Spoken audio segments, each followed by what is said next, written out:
Let's figure out how long it takes for, say, ethyl hexanoate to reach a concentration within the detection threshold of us, of humans, at the very top of the Glencairn. And let's see how that compares to how long it takes ethanol to do the same.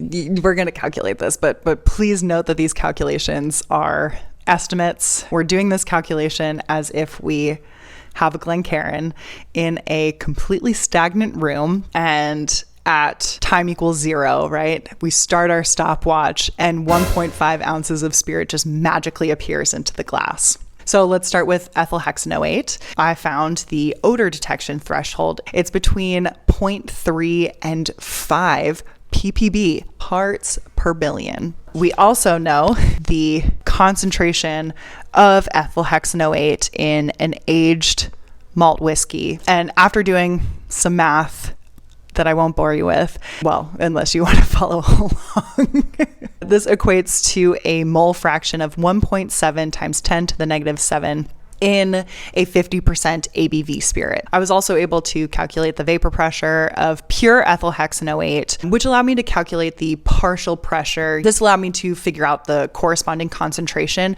of the vapor in air, which I'm going to assume is the concentration just above the surface of the spirit. The diffusion rate of ethyl hexanoate through air, that was estimated to be 0.053 centimeters squared per second. Based on all of this and looking at an error function table, I solved for time. It should take about 6.8 minutes for the concentration of ethyl hexanoate to reach our minimum detection threshold at the top of a Glencairn. Cool. So I think that's a pretty conservative estimate. Now let's compare this to ethanol. So I did the same calculations for ethanol as I did for ethyl hexanoate.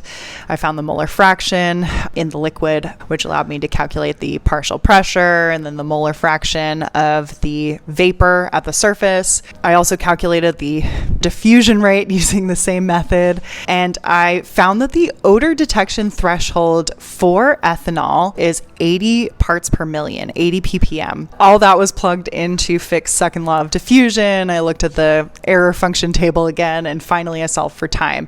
And as you may have guessed, ethanol reaches odor detection thresholds in way less time. It only takes about 34 seconds. So there's mathematical proof right there that ethanol is probably going to be the first thing that you smell when you pour a glass of booze. And then after a little bit of time, you should be able to pick out other aroma compounds. But as I said, this calculation was a gross oversimplification of what's actually happening in your glass. But it was cool to show this calculation. And it shows that letting your spirits sit in the glass for like 5 to 10 minutes seems like a scientifically sound idea.